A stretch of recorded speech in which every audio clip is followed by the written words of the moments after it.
Chapter 633, Two Types of Parasitizing. After leaving the Sweet Lemon Bar, Klein directly returned to his inn. Just as he was packing his luggage, the gigantic skeleton messenger appeared suddenly. It originally wanted to pat Klein on the shoulder, but it failed due to its nearly 4-meter-tall body with its head penetrating through the ceiling. All it could do was throw the letter ahead before collapsing into nothingness.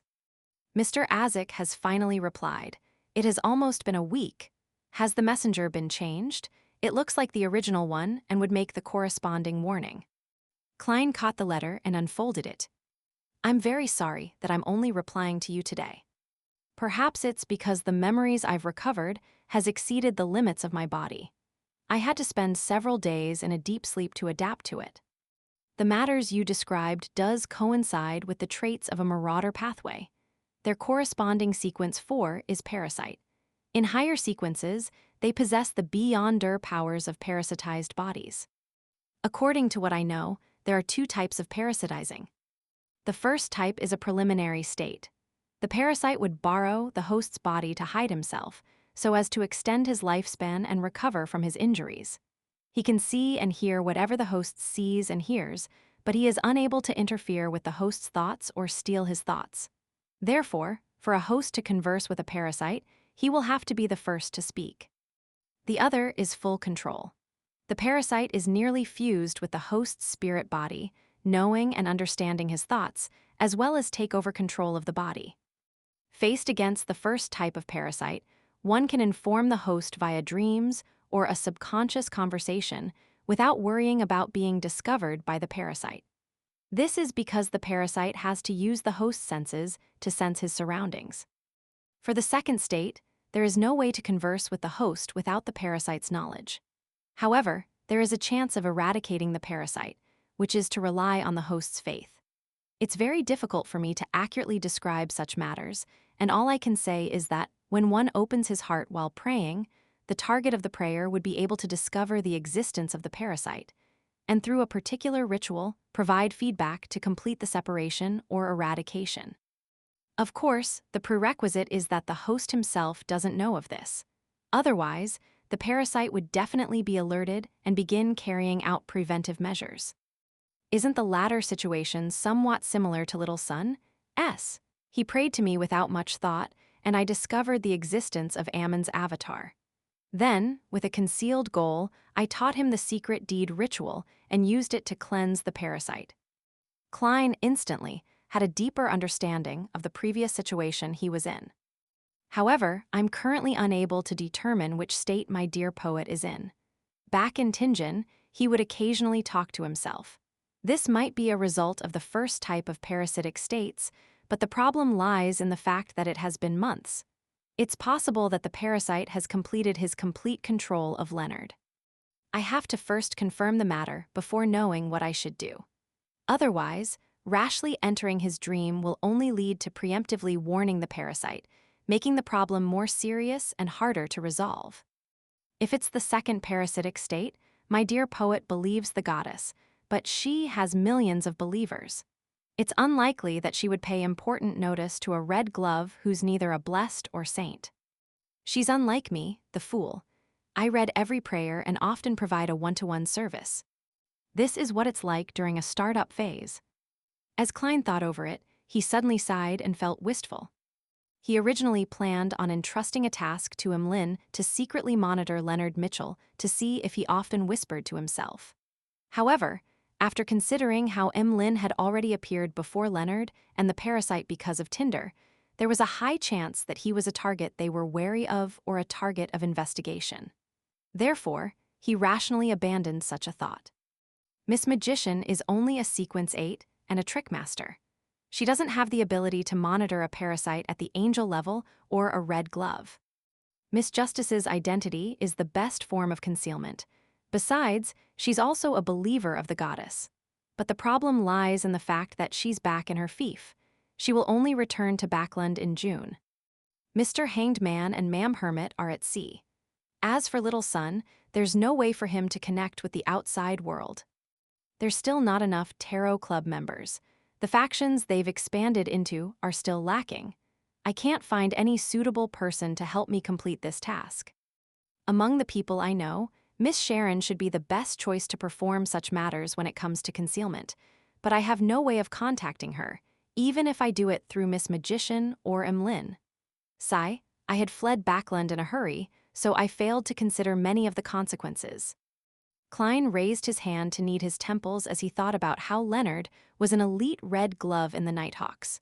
There were high-ranking deacons and the church watching over him, so it was unlikely the parasite would dare to do anything for now. Hence, he decided to put the matter aside and wait for a more suitable helper. Perhaps I can wait until I digest the potion and head east of the Sanya Sea to find mermaids. After I complete my advancement, I can return to Backland and do it myself. The experienced Klein didn't hesitate further, as he rapidly made up his mind. Inside Sweet Lemon Bar. After the uneasy Bilt handled 2 naturism sect believers among his close aides, he finally received some good news. Are you telling me that Admiral Amirius will be returning to Bayam today? He stood up with a cigar in hand. Sothoth nodded gently and said, his fleet left the harbor half an hour ago. It's steering towards the Rorsted archipelago. Phew. Bilt didn't conceal his sigh of relief, having confirmed that the Admiral wasn't putting any blame on him. Just the thought of how Jayaman Sparrow had managed to make the Admiral suffer the loss of so many of his bodyguards, the younger brother's loss of his position as Governor-General, the injury of his secretary, and the death of his mistress, he couldn't help but wonder about his own management capabilities. Although the responsibility of these matters was necessary Jayaman Sparrow's fault, to have them all happen at once had made one believe that it was the crazy adventurer's fault. At the very least, he was unlucky enough. And as his employer and endorser, Bilt believed that there was no way he could escape responsibility. He definitely needed to incur punishment from Admiral Amirius. His Excellency is indeed a demigod. He didn't let his rage blind his reason. Praise the Lord. May the storm be with us, Bilt said as he struck his right fist on his left breast. At this moment, the subordinates he sent rushed back. Boss, Jayaman Sparrow has disappeared, the subordinate reported in a hurried tone. Bilt frowned slightly. Disappeared? Yes, after he checked out of his room, he held his suitcase and circled the area several times before disappearing. The subordinate explained truthfully. It's really difficult to monitor an adventurer who can shapeshift into anyone. Bilt sighed and said, leave it. There's no need to seek him out again. After being targeted by the Mother Tree of Desire, Klein cautiously changed his appearance and identity, as well as his place of residence, to prevent anyone from targeting him. From the feedback received from acting as Admiral Amirius, he decided to quickly digest the potion by putting it into practice. While riding a carriage to the Oravi Hospice Foundation, Klein once again stepped in. The person in charge of the registration was still Ma'am Joanna. She looked up and asked, "You want to do volunteer work?" "Yes," Klein nodded seriously. Joanna took out a form and asked like clockwork, "Name?" Klein smiled and replied, "Sinbad Volunteer." The weather in East Chester County during April was comfortable. The vegetation was lush and the scenery was beautiful. It was the perfect season for hunting. Audrey was dressed in a waist-fitting black riding suit with a helmet. She was on a burgundy mare that belonged to her while in pursuit of a brightly colored wild chicken. She shot a whistling arrow and accurately struck the prey. As a psychiatrist, her physical attributes had clearly been enhanced. Together with her education in archery from a young age, whether it was in shooting firearms or in archery, she was considered rather skilled. A golden figure pounced forward and rapidly bit onto the prey which had lost its life. It was none other than Susie. "It's a pleasure working with you." The corners of Audrey's lips curled up as she struck her palm with Susie's paw with a smile. At this moment, the aristocrats surrounding her came over, either praising her for her hunting prowess or her training of her hunting hound. Audrey felt a little ashamed regarding the latter half. She had never trained Susie before. The aristocrats quickly dispersed as they continued chasing their prey. As for the low-level priest of the Evernight goddess, she came over and said to Audrey with a suppressed voice, "You can receive the hypnotist formula after completing the final mission." Finally, Audrey's eyes lit up as she silently nodded. To be frank, if she were still the green and squeamish noble lady of the past, she would have long lost the patience to accumulate the required contributions and would have ended up requesting the purchase of the hypnotist potion formula at the Tarot Club. But she knew very well that building up contributions would aid her infiltration into the psychology alchemists. She would be more trusted and build up a good foundation for her to receive the high-sequence potion formulas in the future. Therefore, she patiently performed matters that were either uninteresting or interesting. Of course, Audrey didn't waste the past 2 months.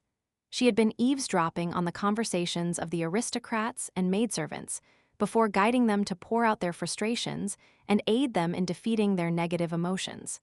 This allowed her to act as a psychiatrist very perfectly. During this process, she realized that she would unknowingly eavesdrop, observe, and steer the people around her to understand their flaws and habitual thought processes. She believed that she could disadvantage or mentally break any one of them without leaving a mark. She could also get them to help her by their own will without them even realizing it. It has to be said that it's actually quite terrifying, just like monsters in the legends, who can grasp your minds. As she recalled, Audrey couldn't help but sigh inwardly. Smine was somewhat unaccustomed to horse riding as she carefully circled the area and said, "Stone University's associate professor Michelle is a collector. We wish for you to purchase a notebook from the 20-Year War." The 20-Year War referred to a war between the Lone Kingdom and Faesac Empire in the 5th Epic's year 621-642. The former was defeated and lost the ancient elves' island, which was present-day Sanya Island.